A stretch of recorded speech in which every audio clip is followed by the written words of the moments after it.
conexión, doctor. Sí, Hasta que cargue todavía. estamos de malas aquí en la...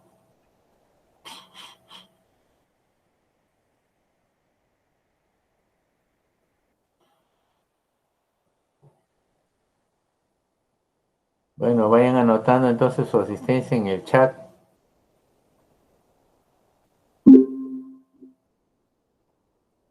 Y ahora sí. Muy bien, buenas tardes con todos. Comenzaremos entonces la clase de hoy. Pese a los problemas que hay con el internet, está que se va, se viene. Y bueno, vamos a ver hasta dónde se puede avanzar. Entonces comenzaremos la clase de hoy día.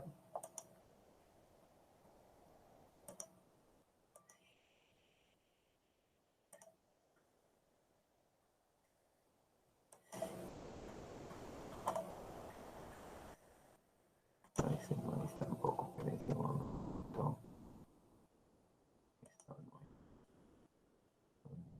La clase de hoy día. Este tampoco es este, es este.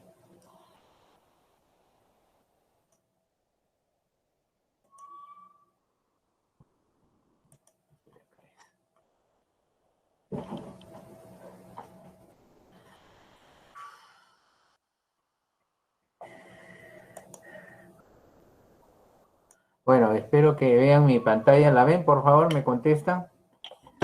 Sí, se observa, doctor. Perfecto, entonces comenzaremos la clase de hoy día. Al final, por favor, las preguntas. Bueno, la idea de la clase de hoy día es relacionar la pelvis ósea, la pelvis anatómica que ustedes conocen por su curso de anatomía y su relación con el trabajo de parto, sobre todo con el parto, ¿no? Vamos a ver las características anatómicas de la excavación pélvica y su importancia en el proceso del parto. Y vamos a comprender la sistemática en la evaluación de la pelvis. Es importantísimo la evaluación en la pelvis ósea materna y la pelvis blanda materna, ojo. Describir y conocer las variantes de la actitud fetal que adopta durante el proceso de trabajo de parto. Muy bien, este es nuestro punto de trabajo del día de hoy. Ustedes van a ver, la pelvis pues está organizada como una cintura ósea en la parte baja y que anatómicamente, si bien es cierto, recibe todo el peso y la influencia del tórax a través de la columna. Y luego va a distribuir, en esta pelvis va a distribuir el peso sobre los miembros inferiores y terminará pues en los 3 puntos claves de los pies. De esa manera, la pelvis cumple su función más importante, que es la de sostén, pero también tiene y contiene órganos en su interior que tienen que ver con la reproducción humana. En este caso estamos hablando del útero, que va a contener al embarazo durante 9 meses y luego tiene que nacer. Este producto, que es el feto, tendrá pues un peso adecuado y el cual se tiene que adaptar al sistema que le brinda la pelvis para poder nacer. De tal manera que ustedes se van a dar cuenta que el canal, llamado canal del parto, no es pues simplemente un canal o digamos un tubo con una entrada y una salida y longitudinal, sino que es un tubo bastante complejo, con varias curvas, ¿no? Que es lo que nos ofrece pues la pelvis, ¿no? Entonces, ustedes están viendo acá el hueso ilíaco con sus 3 segmentos, el ilion, el isquion y el pubis, que son, diríamos, las partes óseas desde su formación del feto, ¿no? Y una vez que nace, pues estas tres porciones nacen fusionadas, que junto con el sacro van a constituir, ¿no?, la pelvis ósea. Y esta pelvis es la que, diríamos, vamos a ofertarlo al feto para que nazca. Y lo que están viendo acá abajo ustedes es la evaluación. Vamos a acercar el puntero. Estamos viendo la evaluación de la pelvis mediante el tacto. Entonces, el tacto vaginal es muy importante para el obstetra para tener una idea de cómo es o cómo está constituida, ¿no?, la cavidad pélvica, o lo que también se le conoce con el nombre de excavación pelviana o pelvis verdadera. ¿Qué nos interesa a nosotros? Nos interesa a nosotros la compatibilidad entre lo que ofrecen los diámetros fetales y lo que ofrece la pelvis. Si estos son adecuados, se llevará a cabo el nacimiento. ¿no? Entonces podremos hablar de un parto que probablemente sea normal. Tradicionalmente en los libros ustedes van a encontrar que existe una pelvis llamada verdadera y una pelvis llamada falsa. Y la pelvis verdadera es aquella que íntimamente viene vinculada con todos los fenómenos del trabajo de parto, es decir, con todo el viaje que tiene que realizar el feto para poder salir al exterior. Entonces, es un verdadero codo, como dice acá, con una entrada superior y con una salida que no es inferior, sino es anterior. Como dice acá, consta de dos segmentos, uno superior por encima de las espinas ciáticas, donde vamos a ver un plano de las dimensiones iguales, eso ocurre a nivel de la segunda sacra, donde todos los diámetros miden 12 centímetros, el antero, posterior, el transverso, todos miden 12, ¿no? Y en esta pelvis, en esta excavación pelviana, nosotros vamos a encontrar el diámetro promontopubiano mínimo, que va al culmen retropúbico, o llamado también conjugado obstétrico, que mide 10.5. ¿no? Que puede resultar, pues, de restar también un conjugado diagonal que mide 12 menos 1.5, les da el 10.5, que es el conjugado obstétrico. Pregunta clásica de examen, ¿cuánto mide el conjugado obstétrico? 10.5. Es el resultado de... Ustedes ya lo contestan. Bueno, hablaremos de las paredes laterales de la excavación pelviana. ¿Qué cosa es? En la excavación pelviana nosotros a los lados vamos a tener, como dice, dos láminas cuadriláteras, una superior que es mayor y se encuentra por encima de la espina ciática y una inferior por debajo de esta, más o menos a este nivel, ¿no? Esta es la lámina, ¿no? Cuadrilátera superior por encima de la espina y una inferior que es pequeñita que está acá abajo, ¿no? Ambas láminas vistas de abajo hacia arriba son divergentes o paralelas, nunca convergentes, al menos las superiores nunca son convergentes, siempre son divergentes. O sea, esta de acá arriba, grande, siempre va a ser divergente, va a abrirse como las manos hacia arriba. Ambas láminas vistas de abajo hacia arriba entonces pues son divergentes o paralelas, pero nunca convergentes. El segmento superior de la excavación pélvica es eminentemente ósea, ojo, ¿no? Por encima de la espina ciática, toda la estructura pélvica es eminentemente ósea. Ustedes están viendo la lámina cuadrática, que no es otra cosa que esta lámina que viene a ser la parte interna de la cavidad cotiloidea, ¿no? Hacia atrás tenemos el sacro y al frente tenemos la otra lámina cuadrilátera y adelante pues tenemos la cara posterior del pubis. Por eso se dice este extremo superior por encima de la espina ciática, todas las paredes en su gran mayoría son óseas. Lo que pasa es que están revestidas por el tejido muscular que se encuentra también a ese nivel. Y entonces tenemos el músculo obturador interno, tenemos el piramidal atrás y el infaltable elevador del ano. Muy bien. También, ¿qué otras cosas tenemos? Tenemos los ligamentos sacrociáticos, que acá ustedes los pueden ver, el sacro espinoso y el sacro tuberoso. Bueno, y el estrecho medio, pues este es el más interesante, donde se encuentran las espinas ciáticas, ¿no? Que es la dificultad que tiene que sortear el feto para poder nacer. ¿Cuánto está considerado eso? El diámetro interespinoso está considerado como 10 centímetros en promedio para que tengamos una pelvis adecuada. Luego vamos a tener el diámetro antero-posterior sacro-subpúbico, que es abajo, y que mide más o menos 11.5. El acodamiento, que es bien importante, de la excavación pelvánea, ¿qué cosa va a generar? La llamada curva de Carus, que es la resultante de la unión de los vértices de las diferentes planos perpendiculares que cortan los planos antero-posteriores, ya sea el superior, medio, inferior. Entonces, los puntos donde cortan las perpendiculares, si ustedes los unen, va a dar lugar a la llamada curva de Carus, ¿no? Y ahí tienen, esa es la curva de Carus. Muy bien, pero existe también, y ustedes lo van a encontrar en algunos libros, donde les van a sacar este tipo ¿no? de estudio. Dice, ¿cuál es el valor medio que nos interesa a nosotros en una pelvis, ¿no? adecuada, ¿no? ginecoide, etcétera, etcétera? Cuando tenemos, por ejemplo, un antero-posterior de 12.5, con un límite crítico, esto es aquí la parte donde discutíamos en antes, 10, un transverso de 13, con un crítico de 12, ¿no? La suma entre los dos debería dar 25.5. Miren acá la suma da 22, con un área de 145 centímetros cuadrados y esta tiene 123. Entonces, si tú tienes un feto, por decir, de 4 kilos, definitivamente por acá no va a pasar, ¿no? Por el límite crítico no va a pasar, ¿no? Vamos a ver en la cavidad pélvica, el anteroposterior 11.5, crítico 10, transverso 10.5, 9.5 para las espinas y hasta menos, va a pasar, ¿no?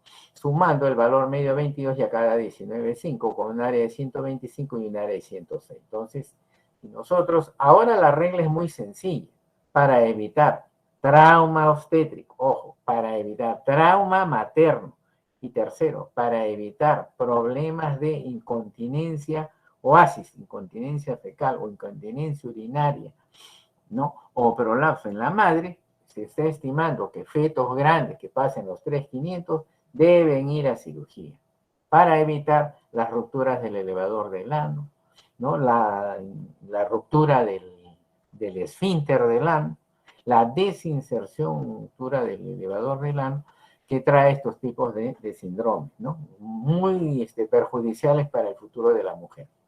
Bueno, y como estábamos hablando, pues el estrecho medio es nuestro punto crítico en una pelvis obstétrica. ¿Por qué? Porque es el diámetro más angosto que hay en el estrecho medio y que tiene que sortear el feto. Pero además también hay, ¿no? Hay diámetros sacrosubpúbicos que mide 11.5, ¿no? Que es mucho más abajo. Entonces pasa una cosa muy curiosa, como yo le decía al grupo anterior. Si usted está en S2, no están en la espina ciática, por si acaso, están por encima de la espina ciática. Acá todos los diámetros miden 2, qué curioso. Y si ustedes se van por debajo de la espina ciática, todos los diámetros miden 11.5. Entonces, el feto tranquilamente, su único obstáculo acá es, pues, ¿no? El diámetro disciático. Y acá a ustedes le estamos ofertando a ustedes los diámetros que podemos encontrar dentro de la excavación pelviana. Tenemos el conjugado verdadero, que mide 11, el conjugado obstétrico, ya habíamos hablado de 10.5, ¿no? Del promontorio hasta el cumen retropúbico.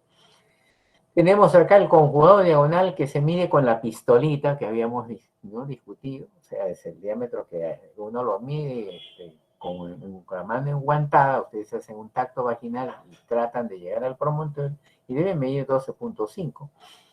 Luego vamos a ver, como habíamos hablado, los diámetros de la excavación. Miren, 12.75, ¿no? A nivel entre la segunda y la tercera sacra. Y más abajo, como estábamos hablando, 11.5 pasando a la espina ciática, ¿no? Parece una cosa irónica, pero la espina ciática, este es el diámetro más problemático para el feto. Una vez que pasa esto, si pasó todo esto, diríamos, en dificultades que tiene para cambiar de curso, porque realmente entra en la cabeza, pasa la espina ciática y automáticamente cambia de curso el eje de la pelvis. Y eso es lo que va a facilitar al parto.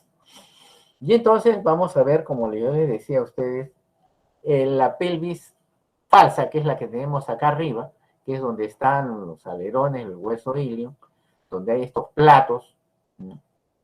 Si bien es cierto, le han puesto pelvis falsa porque no tiene nada que ver con el trabajo de parto, pero es muy importante durante la evolución del embarazo porque ahí descansa el embarazo, ¿no? Parte de la mayoría del crecimiento y desarrollo del feto. El útero va a descansar tanto en una fosa ilíaca como en la otra fosa ilíaca.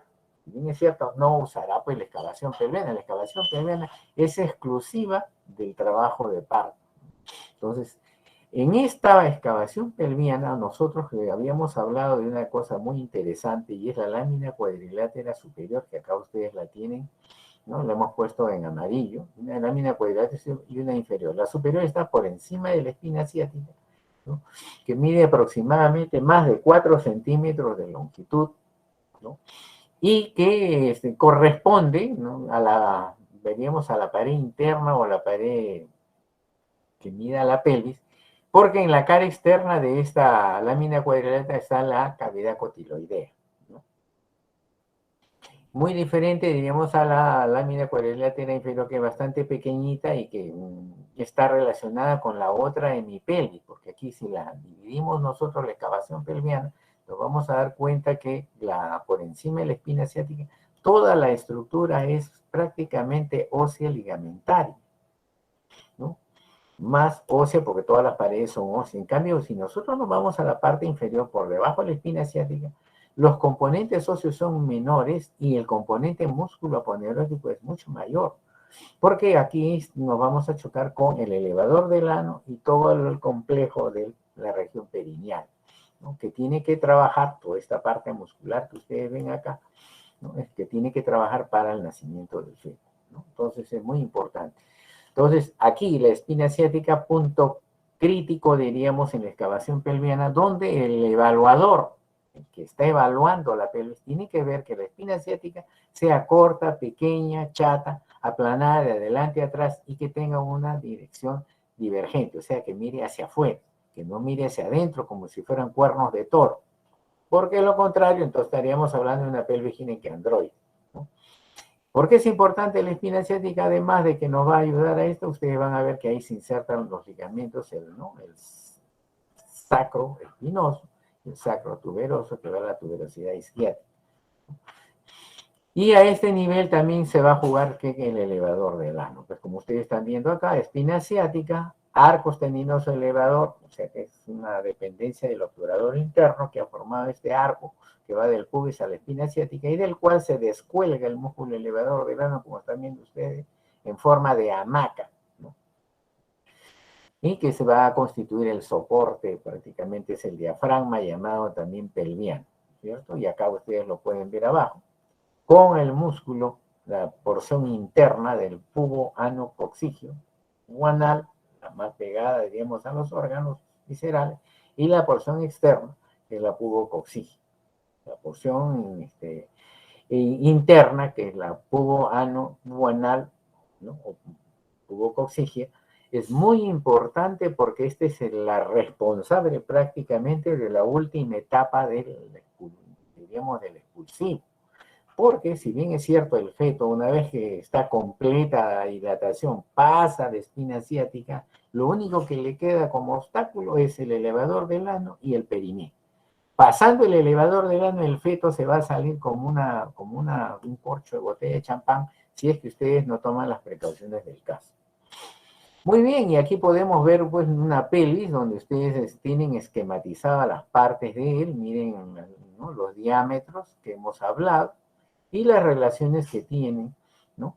Acá tienen el ligamento hilopectíneo y una serie de cosas que son interesantes, pero para la anatomía obstétrica lo que nos interesa, ya hemos dicho, son las paredes laterales, la espina ciática, ojo, las características del sacro. El sacro tiene que ser convexo, como ven ustedes acá, tiene que tener esta curvatura, no puede ser angulado, no puede ser plano, porque de lo contrario la cabeza no podría progresar hacia adelante. Entonces la cabeza tiene que seguir justo la curvatura del sacro para poder nacer, ¿no? Es bien importante. Ya en la parte inferior, en el estrecho inferior del plano de salida, ustedes van a tener dos triángulos, como están mirando acá, un triángulo anterior y un triángulo posterior, ¿no? Entonces, esto es muy importante porque quienes forman prácticamente la salida del estrecho inferior, tenemos las ramas isquiopúbicas, ¿no? Y hacia atrás tenemos los ligamentos. Estos ligamentos sacrotuberosos prácticamente son los que cierran el perineo hacia atrás, porque la punta del coxis realmente es móvil, ¿no? Si bien es cierto, yo puedo tener acá, ¿no?, una distancia, como están viendo ustedes, 9.5, yo puedo tranquilamente luxar el coxis y amplio tranquilamente ¿no?, el subcoxis subpúbico mide 9, le doy una luxación y prácticamente puedo llegar a tener 11 centímetros y hasta un poquito más. Entonces, ¿qué tengo que aprender yo? Que el diámetro antero-posterior, este de acá, mide entre 9.5 y 11, el transverso, el bituberoso prácticamente, o isquiático, si ustedes quieren, mide 11 centímetros, y un sagital posterior, o sea, de este transverso medimos el sagital posterior, que está más o menos, ¿no?, entre 7.5 modificada dependiendo de la posición del coxis, este que estamos midiendo acá. Bueno, ¿cuáles son no, la pelvimetría externa e interna que nos interesa en eso? Entonces, a ver, veamos, recordemos, entonces, necesitamos recordar el conjugado diagonal, la concavidad del sacro, no se olviden ustedes, la movilidad del coxis, ver que el coxis sea móvil, el tamaño de las espinas ciáticas que ya habíamos hablado, son pequeñas en la mujer, de pelvis ginecoide, la espina ciática es roma, es pequeña, es ancha y mira hacia atrás. No es ni prominente, ni abusada, ni convergente, nada de eso. Entonces hay que ver el volumen de la espina y la relación de las paredes 5, que viene a ser la lámina cuadrilátera superior que habíamos hablado. Les digo esto, hay que tener cuidado porque el término de lámina cuadrilátera, ojo, también se emplea a esta estructura que se encuentra detrás del pubis. También aquí hay una lámina cuadrilátera, por si acaso, que es retropúbica. Así que tener mucho cuidado. El ángulo subpúbico, que también hay que evaluarlo, por lo general debe medir más de 90 grados. Ustedes hacen su B, no es que hagan el BD. La señal con los dedos es para tener la idea de más o menos cuánto debe medir el ángulo subpúbico, que si ustedes hacen una B, quiere decir que la apertura es más de 90 grados, pero si sus dedos no logran ni separarse, entonces esa pelvis no tiene ángulo de salida de 90 grados, tiene menos. Y finalmente el diámetro biisquiático. Todo eso hay que evaluarlo para poder llegar a hacer el diagnóstico de estrechez pélvica o desproporción cefalopélvica. Y acá tienen ustedes, vean cómo es que se hace. Ustedes enguantan la mano y hacen el tacto y tratan de llegar. Pero para eso yo necesito previamente haberme medido la longitud de mis dedos, ¿no? De la punta del dedo hasta el nacimiento del pulgar. Y yo debo conocer cuánto mido para poder hacer, ¿no?, la medida del conjugador diagonal. De lo contrario, bueno, no puedo sacar el conjugador obstétrico, pues como están viendo ustedes acá. O sea, no le puedo restar el 1.5. Luego medir el diámetro biciático, que es importante, ¿no? Igual acá, ustedes miden y pueden ver las características de la espina, la curvatura del sacro, ¿no? Y finalmente van a medir abajo, ¿no? Haciendo un puño, ustedes pueden medir el diámetro biisquiático y el ángulo subpúbico. Como yo les estaba diciendo, si ustedes logran abrir sus dedos, quiere decir que el ángulo es aceptable y mide más de 90. Pero si los dedos no se separan nada absolutamente, entonces ese ángulo mide menos de 90 grados, ¿no? Y finalmente el puño para ver el isquiático. Entonces, en el estrecho superior, acuérdense, el conjugado diagonal mide 12, en el estrecho medio, el diámetro interespinoso mide 10, hay que ver prominencia de espinas, convergencia de paredes, y en el estrecho inferior el bisquiático tiene que ser mayor de 8, definitivamente, con un ángulo subpúbico mayor de 90. ¿No? Igual, lo mismo que habíamos visto anteriormente, ¿no? Y hay una regla de Tonge en la cual dice que el diámetro bisquiático más el sagital posterior debe ser mayor de 15, pero bueno, esto si quieren lo pueden emplear, ¿no? No es obligatorio. Lo interesante es que cuando ustedes pongan el puño, debe entrar libremente entre las tuberosidades isquiáticas, y eso quiere decir que estamos con un diámetro aceptable, ¿no? Calvin y Molloy hicieron pues una clasificación de acuerdo a la tendencia del sagital posterior y sacaron pues los diferentes tipos de pelvis, ¿no? Desde el humano, el gibón, el chimpancé, el goril, de acuerdo a estas dimensiones, ¿no? Y también se sacó, pues, como están viendo ustedes aquí, los diferentes diámetros para clasificar el ginecoide, el androide, el antropoide y el platipeloide, en los cuales van a variar definitivamente no tanto el diámetro transverso, sino los otros diámetros, como van a ver ustedes acá, y va a cambiar, diríamos, los tipos de paredes, ¿no? Sobre todo, ustedes van a ver que aquí las paredes laterales las han considerado rectas. Sin embargo, los demás las tienen convergentes o rectas, y bueno, las espinas ciáticas son prominentes en las demás especies, ¿no? Como sobre todo el androide, y la escotadura sacrociática acá es media, las demás son estrechas, ¿no? O están cambiadas de posición.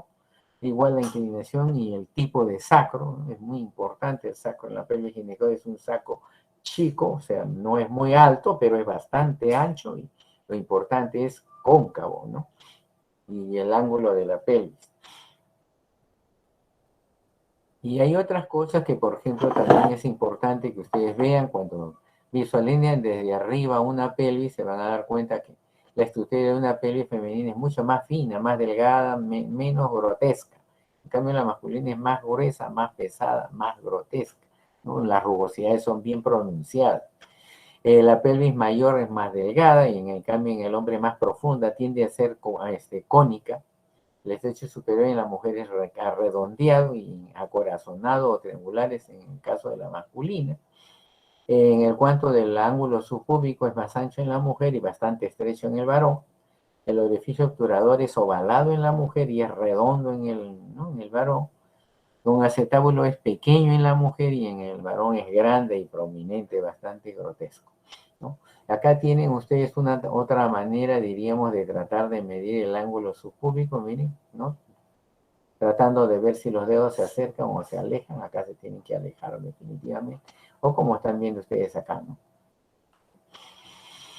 Hay la tendencia, diríamos, a medir también la pelvimetría externa, pero para eso ustedes necesitan este pelvímetro de Townes. Si ustedes no tienen un pelvímetro de Townes, no van a poder realizar este tipo de medidas del diámetro de Bardelot, por ejemplo, ¿no?, para poder medir de la quinta lumbar al pubis, que debe medir 20 aproximadamente, ¿no? Entonces, cuando uno no tenía mucho conocimiento de la pelvimetría interna, siempre se estuvo tratando de ver el diámetro bicrestal, el biespinoso, ¿no?, y el vitrocanterio, ¿no? Entonces 24, 28 y 32, como dice acá, el vitrocanterio el más grande de todos, 32, el bicrestino que mide 28 y el biespinoso 24, que es el más angostito. Y por ahí también salió el rombo de Michaelis, que habría que medirlo y ver, pues, ¿no?, la relación que hay entre el triángulo superior derecho con el izquierdo y el triángulo inferior derecho con izquierdo, porque son diferentes. El triángulo superior no se parece al inferior. El triángulo superior es menos alto, en cambio el triángulo inferior es más largo. Entonces van a ver ustedes que los catéteres miden 6.5 en el caso del superior y 7.5 en el caso del inferior. Se mide, como ustedes están viendo acá, de la hipófisis espinosa del E5, las carillas de Venus a los lados de las espinas ilíacas pósteros superiores, y finalmente el RAFE, donde nace el RAFE del nacimiento del pliegue interglúteo, hasta ese nivel se hace, digamos, la medición. Bueno, entonces la pelvis ginecoide es muy importante su diagnóstico para poder tener un parto vaginal, ¿no? El estrecho superior entonces tiene que tener forma ovoidea, el diámetro transverso, como dice acá, es redondeado, ¿no? La curvatura del sacro muy importante con una inclinación mediana, las escotaduras con amplitud mediana, un ángulo subclínico bastante amplio y un biciático que tiene que medir 10 en promedio. Eso nos va a dar la idea de lo que es una pelvis ginecoide y que puede ser apta para que puedan nacer un bebé con peso promedio. Y acá nosotros tenemos pues un bebé que hay que tener mucho cuidado con la ponderación fetal. Hoy en día es vital la ponderación fetal porque nos podemos evitar problemas no solo para el feto, sino ahora hay que cuidar también la madre, ¿no? Antes se cuidaba mucho el feto, ¿no? Ya si está para nacer, así sea grandote, lo hacían nacer, pero destrozaba toda la pelvis de la madre. Ahora hay que ser un poco más celoso por los problemas que está habiendo en ginecología con la continencia, ¿no? Entonces hay que ver qué actitud trae el feto. Todo el tiempo va a estar en flexión, indiferente. Hay que tener mucho cuidado con las deflexiones. Cuando un feto hace deflexión, algo está pasando, algo no va acomodando bien. Si es problema fetal, hay que descartar circular, hay que descartar tumor en el cuello, hay que descartar macrocefalia, ¿no?, etcétera, etcétera, o malformación congénita, hay que tener mucho cuidado. Entonces la ecografía ayuda bastante, ¿no? Y hay que ver por qué viene deflexionado, por qué está pasando esto. Entonces, si él ha logrado, ustedes vieron que no hay nada en la ecografía, entonces el problema es de la pelvis. Tiene que ser una buena evaluación pelviana para poder, digamos, tener una idea, ¿no? Y existe la ley de Pajot. Ustedes saben que el feto es un todo y que se va a acomodar de acuerdo a la pelvis, que es un cilindro, donde el feto se va a acomodar. Esa es la ley de Pajot. Entonces, cuando un cuerpo es sólido contenido dentro de otro, si el continente es susceptible de actitudes de reposo y de actividad, siendo su superficie deslizable y poco angulosa, entonces el contenido tendrá que acomodar su forma y dimensiones a la forma y a la capacidad del continente. Y eso es lo que hace el feto. Él se acomoda y se adopta, ¿no? Adopta digamos, la posición necesaria para poder superar, digamos, el obstáculo de la pelvis, ¿no? Siempre que esto se cumpla, el feto se va a situar longitudinalmente. Es clave que venga en esa posición. Entonces, para eso, como les digo, es muy importante el diagnóstico clínico de cuando ustedes examinan el vientre de la madre. Entonces, nosotros necesitamos saber, pues, el polo fetal. ¿Qué estamos ofreciéndole a la pelvis? Estamos ofreciendo la cabeza, estamos ofreciendo las nalgas, estamos ofreciendo el brazo, el hombro, está en posición transversa. Entonces, para eso son las maniobras de Leo, porque ustedes la van a aprender y se hace con las manos. Entonces, ustedes tratan en su primera maniobra de ver qué cosa ofrece la pelvis hacia arriba, ¿no? Y en la gran mayoría de los casos, ustedes van a encontrar la pelvis, ¿no? O sea, las nalgas que se encuentran en el polo superior. Luego, vamos a la segunda maniobra para ver la posición, y eso se refiere al lado o al dorso del feto. El dorso del feto en relación al lado de la madre, ¿no? Entonces, vamos a saber si es derecho o es izquierdo. El dorso está a la derecha o el dorso está a la izquierda, ¿no? Luego vamos a ver la pinza de Pavlik para ver cómo está ofreciéndose abajo, ¿no? La tercera maniobra,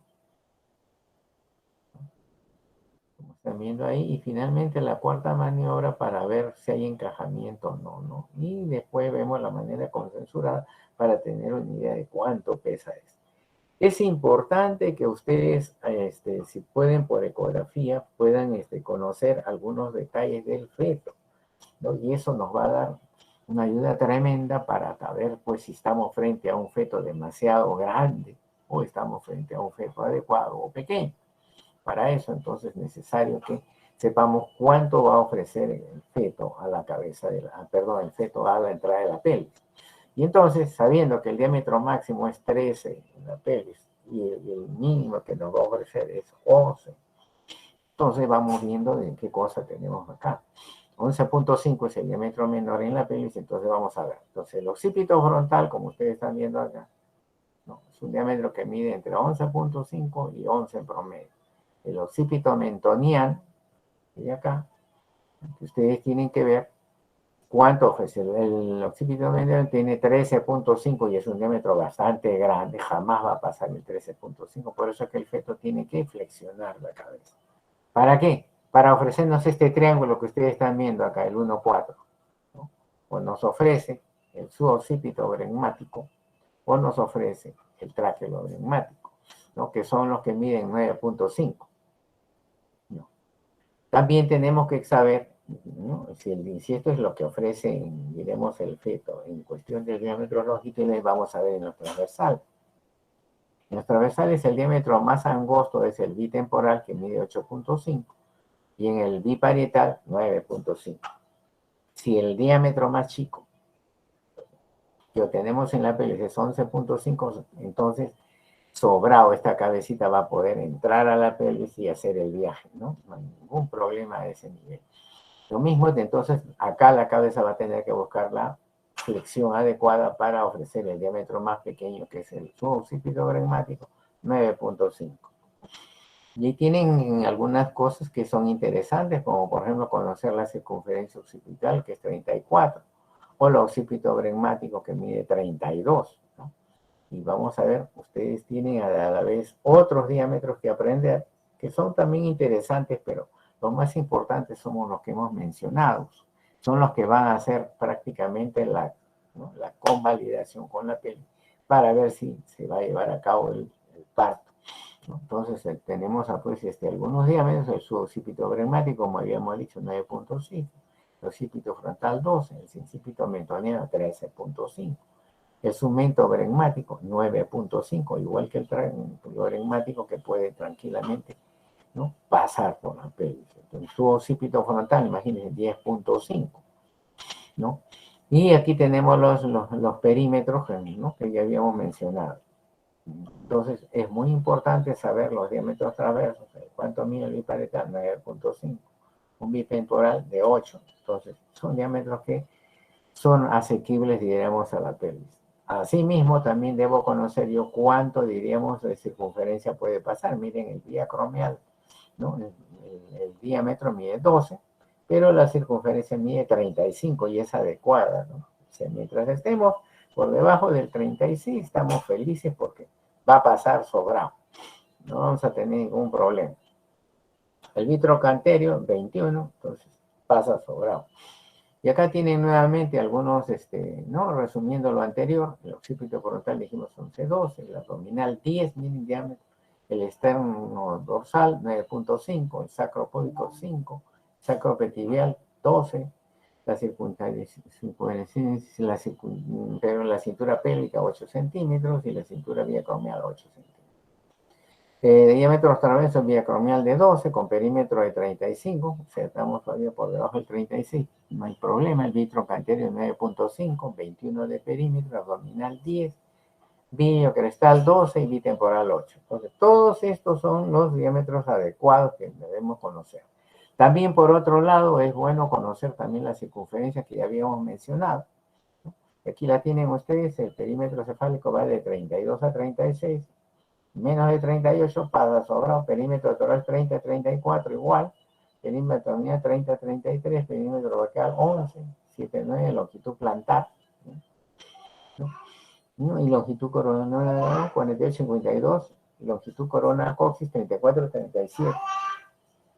Hola, Susana. Bien. Y esto es un resumen que hicieron mis alumnos de práctica para estar atentos, diremos, a cualquier pregunta, donde ustedes pueden tener pues, un resumen de todo lo que hemos hablado en la clase de hoy día. Los planos de Koch, como ustedes están viendo acá, casi ya no se usan, pero es bueno recordarlos si alguien por ahí quiere, diríamos, todavía tener práctica de este tipo, ¿no? Y bien, ustedes el primer plano prácticamente es el que pasa por el estrecho superior, promontorio borde superior del pubis. El segundo plano, promontorio borde superior del pubis, como dice ahí, ¿no? Segundo plano ya estamos acá a nivel de la segunda sacra, pasando por debajo del pubis. Segundo plano, por debajo del pubis. Tercer plano, vamos a tangencial, como dice acá, espina ciática, en paralelo anterior, pasando por la espina ciática. Y el cuarto, totalmente viendo el vértice del coxis. Todos son planos paralelos, ¿cierto? Si bien es cierto, el feto tiene que entrar a hacer los movimientos para conseguirlo, la ley de Payot, él se va a ir acomodando conforme va entrando. Entonces, uno de los signos que uno a veces se puede sorprender es el sinclitismo, que es la relación que hay entre esta estructura sagital que tiene el feto y ver la cercanía, si está más cerca, diremos, al sacro o está más cerca al pubis, ¿cierto? Entonces, de acuerdo a ello, va a tomar el nombre, ¿no? Si está muy cerca a la sínfisis púbica, será anterior, y si está muy cerca al promontorio, será posterior, ¿cierto? La cabeza en descenso, como dice acá, va a tener que encontrar una serie de resistencias, pero ¿qué hace el feto? Comienza a flexionar la cabeza para ofertar los menores diámetros, diremos, a la pelvis. Y acá, como yo les decía, miren hacia arriba, es divergente, siempre divergente de la espina ciática para arriba y de la espina ciática para abajo, o es paralelo o es divergente, dependiendo del tipo de pelvis, ¿no? Ya ese es por raza, a veces las mujeres que tienen muy buena pelvis siempre va a ser divergente arriba y divergente abajo. Pues la gran mayoría es divergente arriba y paralelo abajo. Eso no es problema porque yo les decía, en la espina ciática para abajo, la pelvis no es eminentemente ósea. Es ósea, músculo, no, músculo poneurótico. En cambio, la espina ciática para arriba como dice, es predominantemente ósea. Entonces el feto tiene que adoptar sus primeras maniobras de flexión para poder avanzar. Y finalmente el encajamiento, que es una de las cosas que ustedes tienen que aprender y que van a darse cuenta que cuando uno está examinando, los libros le van a decir cuando el diámetro biparietal ha pasado el estrecho superior. Sí, pues, pero dime cómo. ¿Cómo lo voy a verificar? No es muy fácil, cuidado. Entonces, si yo hago el tacto, bueno, voy a encontrar la parte, ojo, más prominente ósea a nivel de las espinas ciáticas. Ese es el encajamiento, ¿no? Entonces, ese es el concepto que ustedes deben tener. Y ojo, como yo les decía, el trabajo de parto en la pelvis tiene que ser una pelvis adecuada y hay que controlar la última etapa del trabajo de parto. Hay que evitar los partos precipitados, violentos, donde la cabeza sale como, ¿no? Como si fuera un corcho botella de champán y sale rompiendo y destrozando el periné como acá, ¿no? Entonces él rápidamente que está flexionado comienza a deflexionar o enderezar el cuello y eso es malo porque va a ofertar los diámetros más grandes al periné y lo que va a hacer es romper el perineo o a veces romper hasta el elevador del ano. Miren cómo, ¿no? Esto es lo que ahora se está tratando de evitar, ¿no? O sea, no es solamente voy a cuidar el feto, sino también tengo que cuidar la madre, porque miren cómo vamos a reparar este elevador del ano que está quedando un desastre. Acá es una catástrofe, realmente el elevador del ano está destrozado, está roto en su inserción, partido en dos. Y a veces eso culmina, como están viendo ustedes, con desgarros, que, ¿no? Con gran compromiso del esfínter rectal. Aquí en este caso, miren, se ha vuelto una cloaca, ¿no? Entre la vagina y el recto se convirtió en una cloaca. O a veces los desgarros son tan catastróficos por no haber hecho un buen diagnóstico. El feto sale, sí, pero miren todo lo que ha roto el cuello del útero, ha roto la vagina y encima te ha roto el perineo, ¿no? Entonces, esto, por muy buena reparación que tú hagas, siempre va a quedar secuelas, que es lo que hay que evitar. Entonces, en conclusión, la pelvis verdadera es la que tiene más importancia clínica, o sea, la excavación pelviana. La evaluación del estrecho medio es el punto crítico en la pelvimetría. O sea, yo puedo medir todo, pero tengo que estar bien seguro que mi diámetro biciático sea el adecuado. Hay que evaluar correctamente entonces la pelvimetría clínica interna, como sea, los diámetros, como hemos dicho, como la simetría de las paredes pélvicas. Es decir, está bien que yo sea que la pared sea adecuada de un lado, pero hay que verla del otro lado, y si son simétricas, o de repente una está, ¿no?, más tirada hacia el medio, o una es plana y la otra es divergente.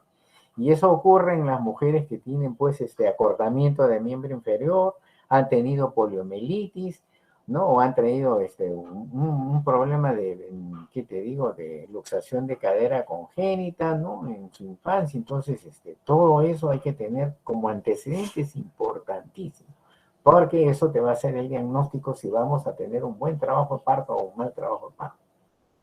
Cuando ustedes vean una anomalía en la posición de la cabeza fetal, hay que prendérselo, ¿no?, de dudas y ponernos a pensar, ¿por qué una cabeza puede estar reflexionada? ¿Por qué está sinclínica todo el tiempo? Entonces, eso pueden ser signos de alerta, ¿no?, que van a afectar el curso del trabajo de parto y nos van a dar problemas. Si tú lo diagnosticas con tiempo, no tienes por qué tener un sufrimiento fetal, no tienes por qué accidentarte en el trabajo de parto. Si tú haces un buen diagnóstico, no hay ningún problema. Y finalmente, la pelvimetría radiológica o externa, bueno, realmente tiene poca utilidad, ¿no? Muy bien, muchas gracias. Y estamos para algunas preguntas.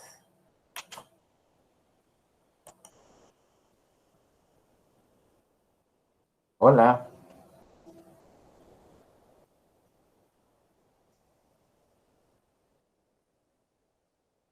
Adelante.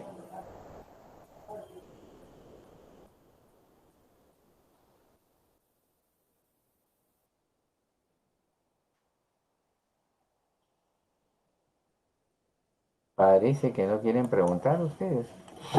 Yo les había traído una pelvis para tratar, diríamos, de completar, pero más o menos quiero que ustedes vean ustedes lo que es una pelvis femenina. Miren ustedes la parte superior de la llamada pelvis falsa, donde ¿no?, los platos, o sea, las fosas ilíacas internas del ilíaco prácticamente son unos platos, ¿no? Ustedes lo miran así, se van a dar cuenta que son como unos verdaderos platos. El promontorio no es otra cosa que el cartílago articular, ¿no?, que va a separar la primera sacra con la última lumbar, y que es bastante prominente en la mujer. Por eso recibe el nombre de promontorio. Y a partir de ahí ustedes pueden medir el conjugado diagonal. Y el conjugado diagonal, como les había dicho, ustedes se enguantan y hacen el tacto y hacen esta maniobra, ¿no? Entonces, ustedes pueden medir el conjugado diagonal de esta manera. Para eso, ustedes necesitan saber cuánto mide esta pistolita que ustedes están haciendo con su mano, y tienen que tener una regla, pues, ¿no? Agarran su regla y simplemente miden cuánto mide la pistolita, ¿cierto? Entonces hay que medir la pistolita para saber cuánto mide mi dedo y cuánto, más o menos, yo voy a calcular cuánto mide el conjugado diagonal. Si a esto yo le resto lo que es el pubis, es el 1.5, entonces yo voy a tener el 11.5, que es adecuado para cualquier cabeza fetal. Entonces, si ustedes tienen un feto, tienen acá como este jovencito, ¿no? Entonces, si él va a entrar a la pelvis, no va a poder entrar así. Entonces, ¿qué va a tener que hacer? Ponerse en transverso. Entonces, tranquilamente va a entrar, ¿ve? Entró. Entonces, eso es lo más interesante. Y si pasa el estrecho medio, como este que acaba de pasar, estamos felices porque diríamos, sí vamos a poder tener un parto normal, que es lo más interesante. Entonces, de toda la pelvis que ustedes están viendo, esta parte donde juega la cabeza del feto y va a entrar en el cuerpo, esa es la pelvis llamada pelvis verdadera o excavación pelviana, donde prácticamente el feto va a hacer todos los movimientos posibles para poder nacer, ¿no? Entonces él va a nacer, imagínense que en la vulva se va a dilatar, y va a entrar a la cabeza y debe salir así hasta la nuca. Una vez que sale la nuca, recién ustedes levantan la cara y le van a poder ver la cara al bebé. Luego ya harán los movimientos siguientes y saldrá pues hacia afuera, ¿no? Esa es la idea de la pelvis obstétrica. Esa es su finalidad y eso es lo que ustedes tienen que aprender. Y espero que pronto logremos, diríamos el otro mes, si Dios quiere, que el laboratorio esté habilitado para que ustedes vayan a hacer su práctica de parto. Entonces, si se logra eso, cada grupo podría ir una semana, pues, ¿no? Entonces, cambiaríamos la rotación, ustedes tendrían que rotar todos los grupos una semana, o por lo menos 2 días, ¿no? Con 2 días es suficiente para que ustedes aprendan bien a atender un parto. No, no es nada del otro mundo, les aviso. Ustedes primero yo les enseño la técnica, ustedes practican y con 3 o 4 veces bien hecho, si ustedes hacen los pasos correctos, no van a tener ningún error, ¿no? Bueno, ahora sí estamos listos para las preguntas. ¿Alguien que quiera preguntar?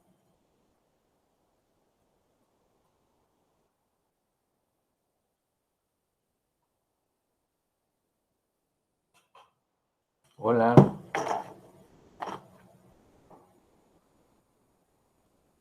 Acá estamos, doctor, pero parece que no hay preguntas. Bueno, si no hay preguntas, yo les preguntaré pues algunas cosas, de todas las cosas que acaban de ver en la pelvis. ¿Cuál es la diferencia entre estudiarse una pelvis, por ejemplo, obstétrica, y una pelvis anatómica, como ustedes la han llevado en anatomía? ¿Qué es lo raro que están viendo? A ver, alguien que me conteste.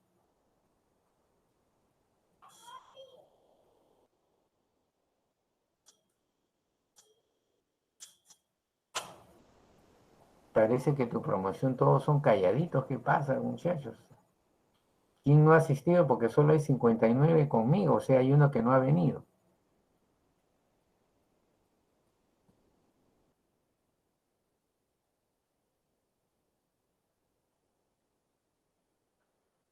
Bueno, yo les dije que por favor todos traten de registrarse en el chat para tenerlos ahí presentes. El que no se haya registrado, que se anote. ¿Alguna dificultad tienen en la rotación? ¿Ubicaron sus profesores de práctica? ¿Ya tienen sus links? A ver, ¿qué dice el primer grupo? El delegado del primer grupo, porque dice que hay un delegado por grupo.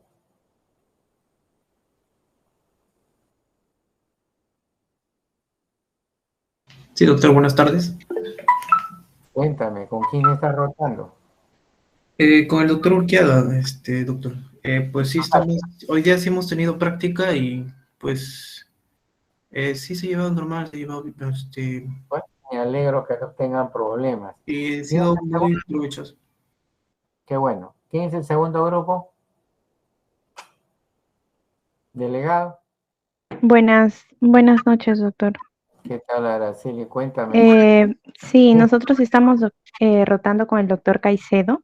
¿Ya? En realidad, bueno, Desde el viernes ya hicimos la presentación del sílabus y el día de hoy hemos podido rotar normal. Qué bueno. Bueno, también estamos aprendiendo bastante con los casos clínicos, que es más lo práctico, ¿no? Ya llevando más o menos un conocimiento de la teoría. Qué bueno. O sea, eres una fiera en pelvis. Aprendiendo, doctor, pues sí. Muy bien. ¿Quién es el tercer grupo?